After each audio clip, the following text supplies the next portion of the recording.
오늘 우리에게 주신 하나님의 말씀을 먼저 교독하고 말씀 같이 나누겠습니다.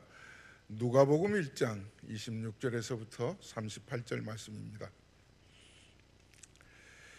제가 먼저 교독하겠습니다. 여섯째 달에 천사 가브리엘이 하나님의 보내심을 받아 갈릴리 나사렛이란 동네에 가서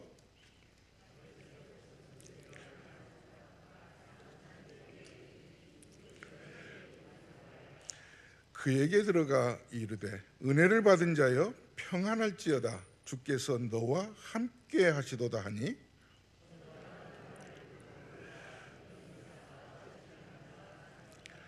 천사가 이르되 마리아여 무서워하지 말라 네가 하나님께 은혜를 입었느니라.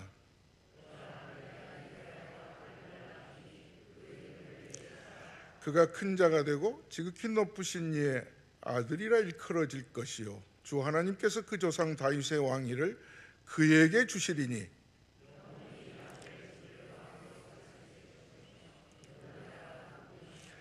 마리아가 천사에게 말하되 나는 남자를 알지 못하니 어찌 이 일이 있으리이까.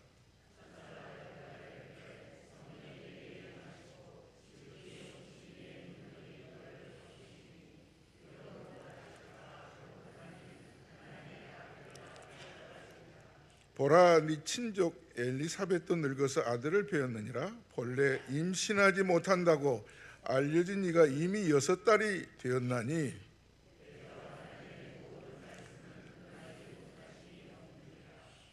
다 같이 읽겠습니다. 마리아가 이르되 주의 여종이오니 말씀대로 내게 이루어지이다 하매 천사가 떠나가니라. 아멘. 우리를 구원하실 예수 그리스도께서 이 땅에 사람의 몸을 입고 오셨습니다. 이것은 우리에게는 큰 축복이요 기뻐해야 할 이유입니다. 세상은 다른 것으로 기뻐합니다. 캐롤송에, 선물에, 연말 파티에 마음을 빼앗기고 흔들리고 살아갑니다. 그리고 그것이 내게 주신 기쁨이라고 여기지만 우리의 기쁨은 그것과는 달라야 합니다. 아니, 다릅니다. 왜냐하면 온 동네에 미칠 큰 기쁨의 좋은 소식을 너에게 전하노라. 오늘날 다윗의 동네에 구주가 나셨으니 곧 그리스도 주시니라. 누가복음 2장 10절에 있는 말씀인데 온 동네에 미칠 큰 기쁨의 좋은 소식이라고 그랬습니다. 그 좋은 소식은 우리에게 기쁨을 가져다 주었고 오늘 또 이 자리에 있는 이유입니다. 우리 안에 여러분 마음속에 구주로 오신 예수님이 여러분의 삶을 붙들고 내 생각보다 하나님의 뜻을 순종하도록 도우실 분이 그분이십니다. 그래서 기뻐하는 것입니다. 구주가 오신 이유는 딱 한 가지입니다. 죄로 영원히 형벌받아야 할 우리를 구속하시기 위해서 그분은 이 땅에 오셨습니다. 하나님께서는 죄를 구속해 주시기 위해서 계획을 세우셨습니다. 죄 없는 사람이 죄인된 우리를 구속해야 되기 때문에 세상에는 죄 없는 사람을 찾아볼 수가 없었습니다. 한 사람으로 말미암아 죄가 세상에 들어오고 죄로 말미암아 사망에 이르렀나니 이와 같이 모든 사람이 죄를 범하였고 모든 사람이 사망에 이르렀다고 로마서 5장 12절에 말씀하고 있습니다. 죄 있는 우리를 하나님은 계획을 세우셨습니다. 구속하시려고. 성경 전체를 창세기에서부터 계시록까지 이어지는 성경을 한 귀절로 얘기하라고 한다면 하나님의 약속과 구원입니다. 하나님은 원대한 구원의 계획을 가지셨습니다. 죄 있는 우리를 용서하시기 위해서. 그리고 많은 선지자들을 통해서 오실 메시아를 예언하셨습니다. 그리고 마침내 그 구원의 계획을 성취하시기 위해서 오늘 말씀은 구체적으로 누구에게 그리고 어느 곳에 오시는가를 설명해 주고 있습니다. 이 사실을 우리가 말씀 안에서 보면서 오실 예수님이 이렇게 오셨구나. 하나님의 방식은 우리의 생각과는 차원이 다르구나. 여러분, 하늘 보좌 버리시고 오실 그 아기 예수를 이 땅에 모신다면 우리는 화려하게 준비해야 할 것입니다. 황금 마차를 준비해야 될 것입니다. 모든 꽃으로 장식해야 될 것입니다. 예루살렘의 왕궁을 열어서 그분을 모셔야 될 것입니다. 이건 세상 방식입니다. 하나님의 방식은 사람의 눈에 띄지도 않고 누구도 거기에 관심을 기울이지 않는 한 지역, 갈릴리 나사렛에 예수님이 잉태하신다는 소식을 전해주고 있습니다. 우리는 종종 신앙생활하면서 하나님의 식을 모르는 채 자기 식으로 세상을 살아가는 사람들이 많습니다. 오늘 이 말씀을 통해서 첫 번째로 하나님의 식은 이렇구나. 나사렛이라는 동네는 구약 어느 곳을 살펴봐도 지명이 나오지 않습니다. 그만큼 알려지지 않는 곳, 없는 사람들이, 소외된 사람들이 살아가는 곳이 나사렛입니다. 그래서 신약에도 보면 나사렛에서 무슨 선한 것이 나겠느냐? 이런 말이 있을 정도입니다. 그런데 하나님은 다른 곳이 아니라 남의 눈에 띄지 않고 별로 관심이 없는 그곳을 하나님은 택하셨습니다. 이게 하나님의 식입니다. 그리고 거기에서 정혼한, 아직 결혼을 남겨두고 있는 한 소녀 마리아에게 찾아오셨습니다. 자, 오늘 본문 26절과 27절을 함께 말씀을 보면서 하나님의 식이 이렇구나, 하나님께서 계획을 세우시고 성취하시는 하나님의 성취의 방법이 이렇게 신비롭구나 하는 것을 여러분 마음속에 눈여겨보실 수 있기를 바랍니다. 26절 27절 다 같이 읽겠습니다. 여섯째 달에 천사가 가브리엘이 하나님의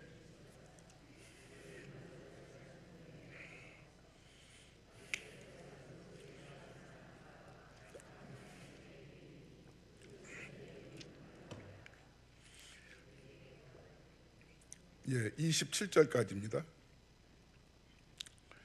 만약에 하나님께서 배경 좋고 인물 뛰어나고 화려한 장소를 택해서 하나님의 아들을 보내셨다면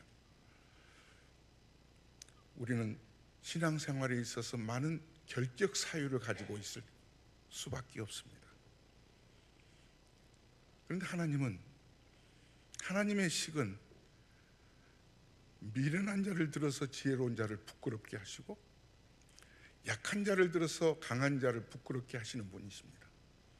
없는 자, 멸시받는 자, 천대받는 자를 들어서 있는 자를 부끄럽게 한다고 말씀하시지 않고 고린도전서 1장 27절에 보면 멸시받는 자, 없는 자를 들어서 있는 자를 폐하신다고 그랬습니다.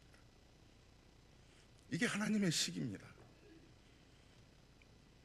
하나님의 식은 우리의 삶의 방식과는 전혀 다른 방식으로 이 땅에 아기 예수로 아들을 보내시는 모습을 보면서 아하, 그래서 내가 예수 그리스도를 만날 자격이 있구나.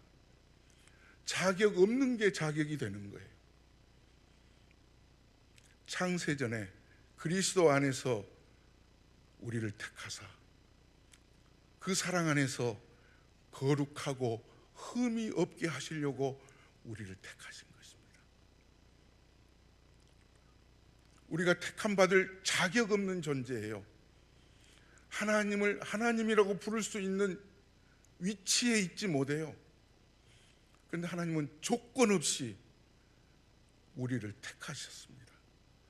마치 갈릴리 나사렛에 살고 있는 마리아를 택하신 것처럼. 그리고 이 땅에 오신 것입니다.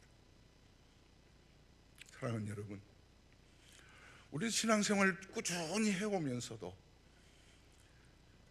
내 눈앞에서 펼쳐지는 삶의 현장 속에 내가 왜 구속받았는가?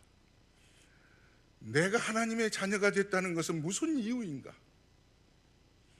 왜 갈릴리 나사렛이라는 동네에 하나님이 오셨는가?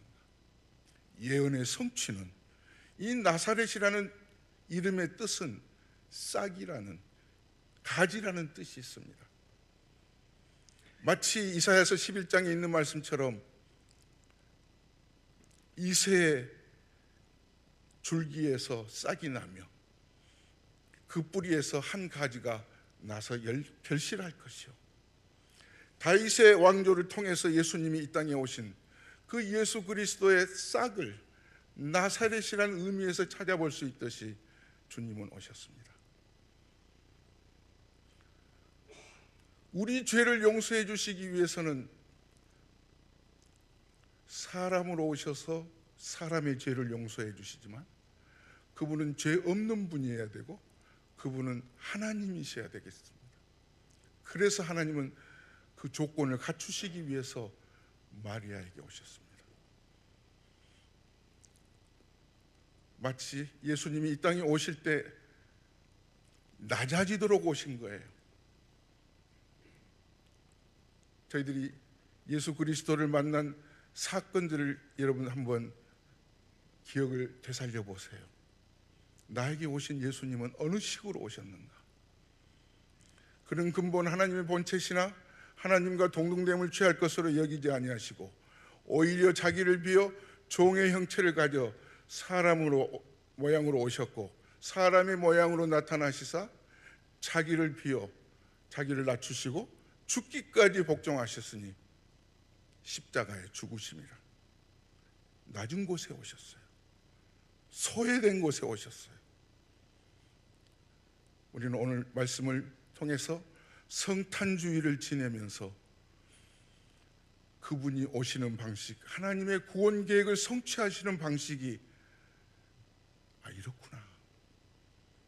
그렇다면 내 신앙생활에 있어서 나를 사로잡고 예수 그리스도를 통해서 구원받은 삶의 우리의 모습은 어떤 식으로 살아가야 될까가 답이 나오고 있는 거예요. 하나님이 주신 하나님의 식으로 가정을 꾸려가시고 삶을 이어가시고 주님을 섬기며 교회의 공동체를 세워가는 일에 내 생각이 아니고 내 판단이 아니고 내 주장이 아니라 하나님의 식이 무엇인지 하나님께 묻고 갈릴리 나사렛에 마리아에게 오신 그 예수님이 이게 하나님의 식이구나. 여러분 삶 속에 이 식이 여러분의 인생을 끌고 갈 수 있기를 주의 이름으로 축원합니다. 쉽지 않아요. 그러나 해야 되는 거예요. 두 번째로 오늘 28절에서부터 보면 마리아에게 찾아오셔서 대뜸 하는 말이 너 은혜 받았어. 너 평안해. 주님이 함께 하실 거야. 무슨 소리야? 그 은혜가 뭐야? 계속해서 이어지는 것을 보면 네가 하나님의 아들 예수 그리스도를 잉태할 거야. 그분이 하나님의 아들이야. 그분이 세상을 다스리실 거야. 이 얘기입니다. 여러분, 은혜라고 한다면 내게 유익한 게 은혜예요. 이런 게 은혜겠죠. 제가 2001년에 헤브론 교회를 섬기고 있었을 때입니다. 여러분들 함께 신앙생활하고 있었는데 마침 어느 집사님이, 그때는 비디오가 CD도 아니고 그냥 이렇게 집어넣는 거였어요. 2개를 주시면서 목사님 이거 한번 보세요. 한 달 후에 돌려주세요. 알았습니다. 돌려줄 날이 가까워서 내일 돌려드릴게요 하고 밤새 봤습니다. 1편을 보고 2편을 안 보고는 안 될 것 같아요. 내용은 러시아에 살고 있는 고려인들의 생활상이에요. 2편을 다 봤는데 새벽 2시가 가까워졌어요. 침대에 누웠는데 잠이 오질 않아요. 목사가 잠이 안 오면 어떻게 하죠? 뭐 해야 돼요? 기도해야 되죠. 저는 뒤척거렸어요. 기도가 안 나왔어요. 처음에는 뒤통수를 맞은 것 같았어요. 세상에 이런 일이. 그러다가 무릎을 꿇었어요. 침대 모서리에 무릎을 꿇고, 하나님, 저기 한번 가보고 싶습니다. 공산국가예요. 한 번도 가보지 않는 곳이에요. 두렵지만 50만 이상이 되는 나와 혈통을 같이 하고 있는 고려인들이 그곳에 살고 있다는데, 그리고 한국에 있는 러시아 선교에 책임을 맡고 있는 친구 목사에게 전화했어요. 이만저만해서 나 한번 가보고 싶다. 알았어. 내가 한번 알아볼게. 일주일도 되지 않아서 답이 왔어요. 이런 것은 하나님이 어떻게 그렇게 쉽게 응답해 주시죠? 연해주에 있는 우리 한인 선교사님들이 연합으로 선교 청소년 집회를 하는데, 김 목사 너를 주강사로 부른대. 나를 어떻게 알아서? 모르지. 준비하고 인천 공항을 거쳐서 주일 예배를 서울에서 드리고 블라디보스톡으로 건너가는 그런 계획이었어요. 시카고 오헤오 공항에서 대한항공을 탑승을 했습니다. 마음은 기대 반, 불안 반이었습니다. 이륙하기 직전에 기장의 아나운스먼트가 나왔습니다. 여러분들을 인천까지 안전하게 모실 기장 누구입니다. 기장의 목소리가 끊어지니까 잠시 승무원이 한 사람이 제 곁에 왔습니다. 목사님이시죠? 깜짝 놀랐습니다. 소지품이 있으시나요? 예, 위에 있습니다. 좀 꺼내시면 좋겠습니다. 꺼냈습니다. 기장님이 좀 보자고 그러시네요. 벌써 앞으로 갔더니 기장이 나와 있었습니다. 목사님 안녕하세요. 제가 바로 돌아가는 서울의 설교해야 할 교회 장로님이셨습니다. 1등석에 앉았습니다. 평생 처음이었고 마지막이었습니다. 이런 게 은혜예요. 어떻게 하셨어요? 우리 목사님하고 다 짰죠. 저희 교회 오시는데 이런 거는 한눈에 봐도 은혜예요. 근데 오늘 마리아에게 임한 은혜는 은혜를 받았느니라 평안하라 주께서 함께 계시도다 하면서 쭉 뒤에 읽어보면 네가 임신했어. 이거는 은혜가 아니고 저주지요. 아니 정혼한 상태에 결혼을 준비하고 기다리고 있는데 남자를 알지 못하는데 어떻게 나에게 임신이 되느냐 말이에요. 소박맞아 마땅하죠. 이럴 때 어떻게 해석을 해야 될까요? 우리 성경은 천사가 이르되가 먼저 나오죠. 30절에도 그렇고 28절에도 보면 그에게 들어가 이르되 은혜를 받았느니라 평안하라 근데 어느 성경은 확실히 눈에 띄게 쉽게 들어와요. 너 복받았다. 기뻐하라가 먼저 감탄사로 나옵니다. 카일에 케카리토메네, 야, 너 복받았어. 은혜를 받은 거야. 여기서 나오는 카일이라는 은혜의 동사는 성경에 딱 2번 나오는 거예요.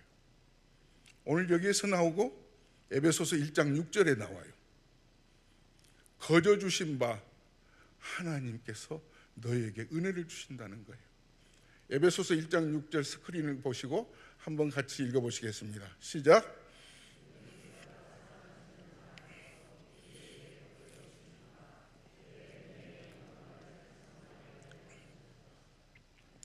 거저 주시는 바 그의 은혜의 영광을, 은혜라고 하는 것은 자격 없는 자에게 베풀어 줄 호의예요. 근데 마리아가 입은 은혜는 비난받는 은혜예요. 단면적으로 보면, 현미경식으로 보면 이건 저주지요. 그런데 여기서 은혜를 받은 자라고 하는 단어를 뜯어보면 과거 분사형이에요. 마리아야, 너는 창세전부터 하나님이 은혜를 주셨어. 하나님이 아들을 보내시기 위해서 시간이 촉박해가지고 누군가를 찾다가 마리아를 찾은 게 아니에요. 일찍부터 찾으셨어요. 역사적인 사실이에요. 그래서 누가복음 1장 1절에서 역사적 사실에 대하여 기록하고 있다고 그랬어요. 창세전부터 마리아야, 너는 은혜를 받았고 지금도 은혜를 받고 앞으로도 은혜를 받을 것이다. 그런데 그 은혜가 세상에 단면적으로 보면 소박 맞을 일이고 조롱당할 일이고 그런 일이에요. 이거 어떻게 해석을 해야 되죠? 하나님의 구원의 역사를 성취해 가는 데 있어서 갈릴리 나사렛의 마리아에게 임한 이 은혜는 현실적으로는 저주로 보여지는데, 이 하나님의 약속의 성취와 이 마리아가 당한 이 은혜, 아니 저주는 이 간격을 무엇로 메꿔야 될까요? 어떻게 해석을 해야 될까요? 신앙생활하면서 이 해석을 못하는 사람들이 대부분이에요. 저부터도. 한 가지 이 자리에 계시니까 얘기를 할까요? 여기 갈보리 교회에 계셨던 우리 송준홍 장로님 그리고 송기원 장로님이 계시는데 3, 4년에 걸쳐서 저주 같은 은혜가 제게 임했던 거예요. 갑자기 아침에 일어났는데 침대에 누우면 멀쩡한데 옷을 못 입겠어요. 쓰러져요.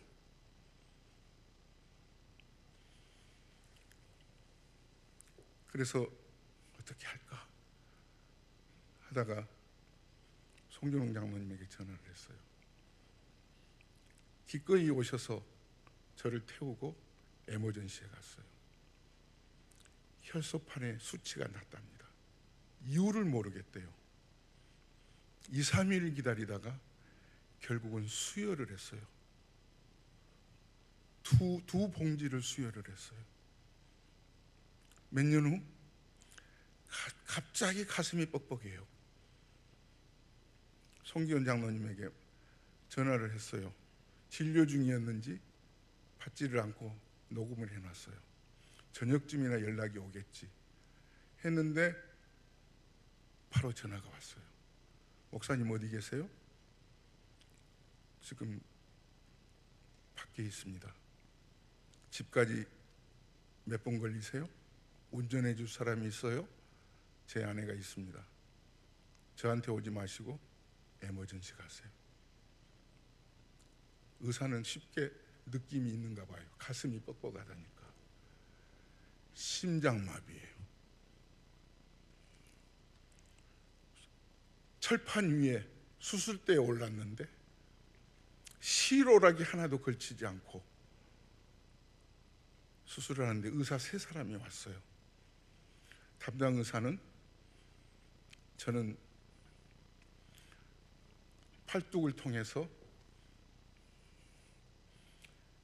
엔지오를 할 것이고, 많이 막혀 있으면 이 의사는 가슴을 자를 것입니다. 그리고 옆에 있는 또 다른 의사는 마취를 할 것입니다. 몇 초 지나지 않아서 죽었어요. 다행히 오픈하 서저리는 하지 않고 스텐스를 2개나 끼웠어요. 얼핏 보면 이건 살 소망이 없죠. 이런 것들을 어떻게 해석해야 되는 거예요? 그때 저는 목회에 대한 내 부족 때문에, 하나님의 말씀을 전하는 데 있어서 부족함 때문에 하나님의 뜻에 불순종하고 있었어요. 하나님의 징계라고 받았어요. 그리고 결국은 내게 이게 축복이구나. 해석이 중요해요. 고등학교 물리 시간에 우리가 배우는 게 있을 거예요. 망막을 통해서 사물을 보면 실제적으로 보여지는 사물은 거꾸로 보여요. 사진관에서 사진을 찍어보면 거꾸로 나와요. 그런데 똑바로 보여지는 것은 망막이 일하지 않아요. 뇌로 정보가 가면 이 뇌가, 정상적인 뇌가 이것들을 고쳐서 똑바로 보게 해주는 거예요. 신앙도 마찬가지예요. 정상적인 뇌가 바르게 보게 해주듯이 큰 간격 마리아가 당하고 있는 은혜는 거절하고 싶은 거예요. 당황스러운 거예요. 그런데 하나님은 성령을 통해서 마리아를 바르게 보게, 야야, 이게 진짜 은혜야, 이게 축복이야. 우리의 신앙생활하는 가운데서도 각각 개인적으로 당면한 것들이 있으실 거예요. 무슨 일이지? 근데 보는 방식을 2가지가 있어요. 어떤 사람은 자꾸 현미경식으로 봐요. 거기에만 집착해서 그것 때문에 불안하고, 그것 때문에 실망하고, 그것 때문에 낙심해요. 그래서 교회도 떠나고 신앙생활도 내팽개쳐버리고. 그런데 뇌가 정보를 가지고 바르게 믿음으로 해석해주면 현미경식이 아니라 망원경식으로 볼 수 있는 거예요. 마리아는 이 망원경식으로 본 거예요. 원대한 하나님의 계획 가운데 나 같은 자를 사용하시는구나. 여러분들의 신앙 가운데 지금이나 앞으로 지난날 것은 다 끊어버리고 현미경식으로 보면 거절하고 싶고 불안하고 당황스러운 일들이 정상적인 믿음이, 그 기능이 작동해서 하나님이 무엇을 나에게 원하시는지, 나를 통해서, 마리아를 통해서 하나님의 아들이 이 땅에 오신 것처럼 나를 통해서 하나님이 어떤 일을 일하시기를 원하시는지 바르게 해석해서 하나님 앞에 순종하고 하나님의 영광을 드러내는 여러분 되실 수 있기를 주의 이름으로 축원합니다. 3번째로, 이거는 내 힘으로 바르게 해석할 수 없는 거예요. 당황스럽잖아요. 그래서 마리아는 하나님께 불평은 아니지만 난 남자를 알지 못합니다. 그런데 하나님이 성령을 통해서 마음에 감동해 주시는 거예요. 34절에서부터 37절 말씀까지 같이 한번 보시겠습니다. 34절부터 다 같이 읽습니다. 시작.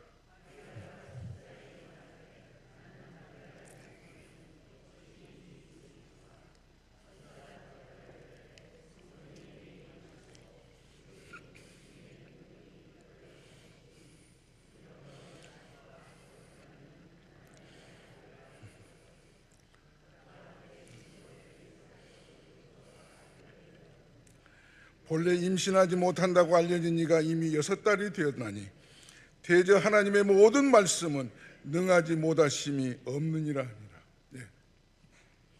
나 남자 몰라요. 당황한 거죠. 아이가 임신했을 때 닥칠 어려움은 불보듯 뻔한 거잖아요. 요셉의 눈초리, 주변 사람들의 비난, 머릿속에 가득 채워지는데 이거를 해설해 주는 것은 35절에 우리 원문에는, 성경에는, 우리 번역에는 마리아가 천사가 대답하여 이르되 성령이 내게 임하시고, 천사가 대답하여 이르되가 먼저 나오지만 원문에는 성령이라는 단어가 먼저 나와요. 푸뉴마. 성령이 너의 그 간격을 해석해 줄 것이다. 그래서 지극히 높으신 이의 능력이 너를 덮어줄 것이다. 우리는 별 수 없는 인간이에요. 잡초 같은 인생에게 내려진 하나님의 은혜일 뿐이에요. 이것을 해석해 줄 수 있는 것은 성령께서 지극히 높으신 능력이 우리를 덮어주어야 눈을 뜨게 되고 거꾸로 보이는 것을 바르게 볼 수 있게 해주는 거예요. 그래서 매일같이 그분에게 맡기는 거예요. 사랑하는 성도 여러분, 모세가 시내산에 올라가서 십계명을 받으려고 기다리고 있는데 아래에서 아론과 백성들이 기다림에 지쳐서 금송아지를 만들어 버렸잖아요. 모세가 내려왔더니 하나님이 모세를 통해서 금송아지 만들어 버린 그들을 향하여서 이렇게 얘기하셨어요. 목이 곧은 백성이라, 내가 너희들과 함께 하지 않겠다. 이거는 신앙생활 단절이죠. 신앙생활의 가장 기쁨은 그분이 함께 하시는 거예요. 내가 어느 곳에 있든지. 이때 모세가 회막에 들어가서 기도합니다. 하나님, 크게 이렇게 기도해요. Teach me your ways. 아버지의 뜻이 뭐예요? 가는 길을 가르쳐 주세요. 저들 백성은 그래도 하나님이, 아버지가 구별되게 택하셔서 세우셨잖아요. 한번 실수했는데 좀 봐주세요. 모세의 기도를 들으시고 하나님이 회막 가운데 하나님의 임재의 구름을 덮어주세요. 우리의 삶은 실수투정입니다. 신앙생활도 온전하지 않아요. 그때마다 모세가 회막 가운데 들어가서 기도할 때 하나님 좀 가르쳐 주세요. 하나님의 임재가 구름 가운데 임하셔서 모세를 덮었던 것처럼 마리아에게 하나님이 지극히 높으신 능력이 덮었어요. 이때 마리아는 달라졌어요. 하나님이 하시는 일은 능치 못함이 없느니라 고백하고 있는 거예요. 사랑하는 성도 여러분, 성령께서 여러분들의 삶의 현장에 찾아오셔서 왜 이러지? 이게 저주야? 이게 죽으라는 거야? 그때마다 믿음으로 반응하고 뇌가 정상적으로 기능을 할 때 똑바로 보게 해주는 것처럼, 하나님은 자연 법칙을 통해서도 일하시지만 하나님은 초자연적인 능력을 가지고 계시기 때문에 마리아에게 죄 없는 분으로, 인간이시고 하나님으로 잉태하는 것에 대해서 마리아는 수동적으로 받아들이는 것이 아니라 능동적으로 받아들이는 거예요. 신앙생활 하면서도 어쩔 수 없어서 신앙생활 하는 분이 있어요. 예배 초소에 나와도 어쩔 수 없이 마지못해서 시간을 드리고 물질을 드리는 것도, 저는 그런 분들에게 오늘 이 시간 이 말씀을 통해서 마리아를 성령이 임하시고 지극히 높으신 능력이 덮어주신 것처럼 수동적인 삶, 어쩔 수 없는 삶을 가지고 있는 여러분들에게 하나님이 임재해 주실 수 있기를 간절히 기도합니다. 달라져요. 마지막으로 마리아는 달라졌어요. 38절에서 이렇게 고백합니다. 38절 다 같이 한번 읽겠습니다. 38절입니다. 시작.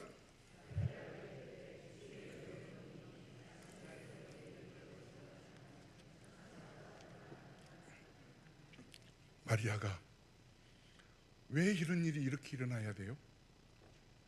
나 아직도 남자를 알지 못하는데 왜 그러세요? 온데간데 없습니다. 주의 여종이오니. 언어에 보면 종은 둘로스예요. 여성 명사로 둘레라고 쓰고 있는데,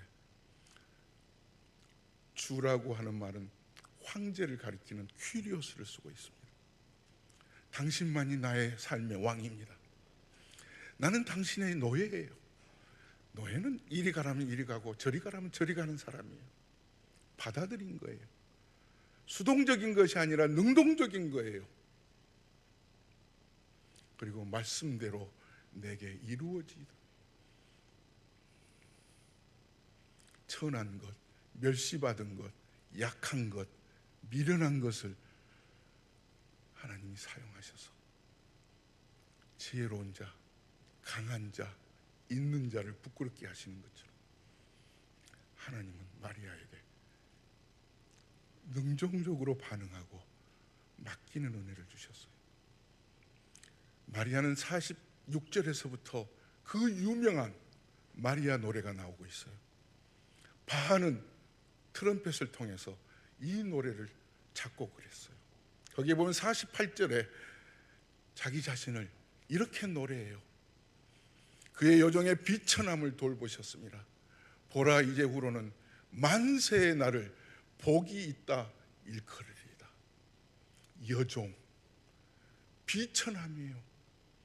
그저 갈릴리 나사렛에 한 촌락에 살아갈 수밖에 없는 나 같은 자를 하나님은 하나님의 아들을 잉태케 하는 영광을 이 비천한 몸에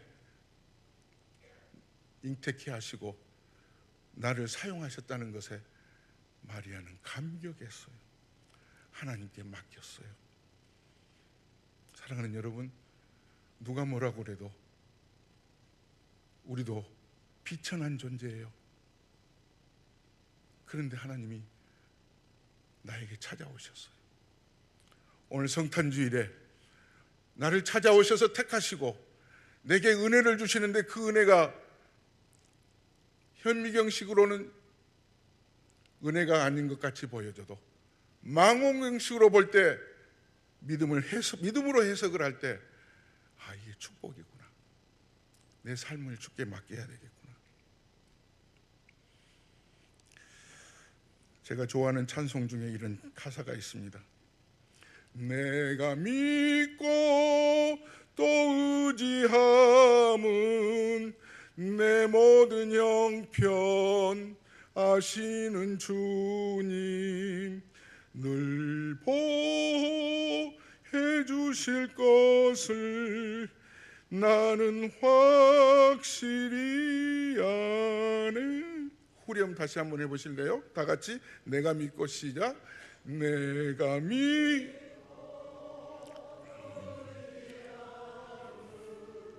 내 모든 형편 아시는 주님, 늘 보호해 주실 것.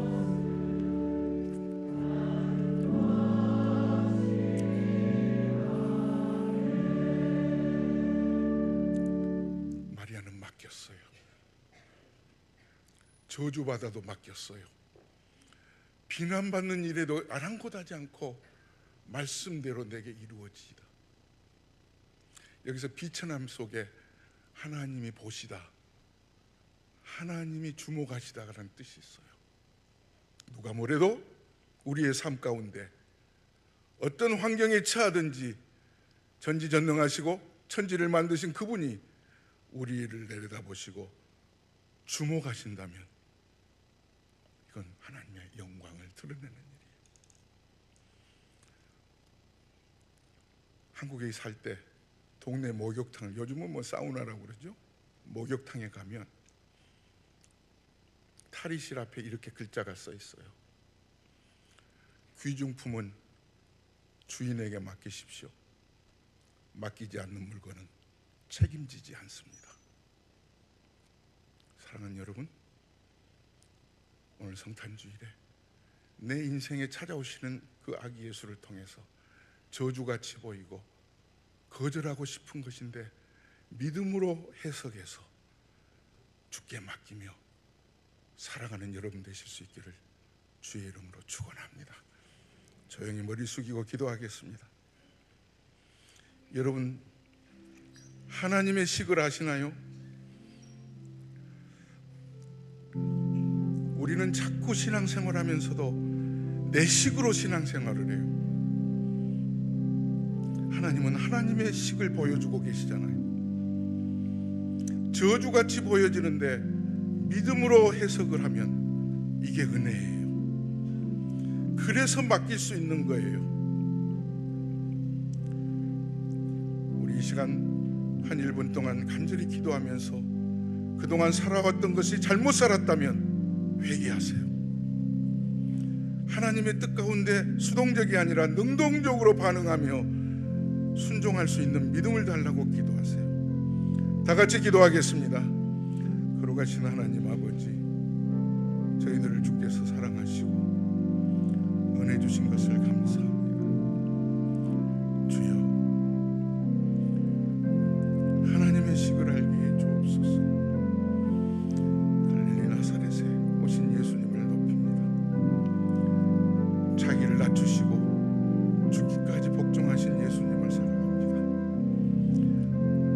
지극히 높은 하나님의 능력으로 덮어주셔서 바르게 깨닫게 하시고 하나님의 이름을 높여드릴 수 있도록 영광을 주시기를 원합니다. 아버지 하나님이여, 수종들게 하시고 아버지 하나님께서 영광 돌리게 해 주옵소서. 주님, 회개합니다.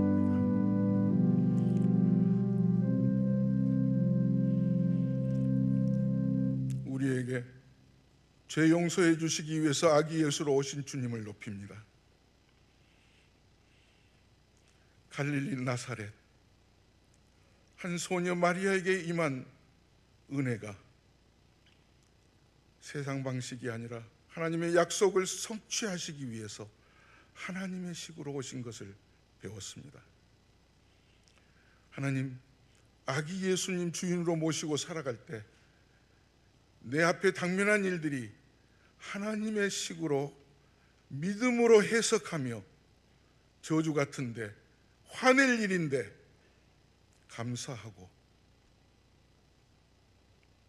믿음으로 해석될 때 하나님께 맡기며 사는 우리 모든 성도들 되게 해 주시옵소서. 예수님의 이름으로 기도드립니다.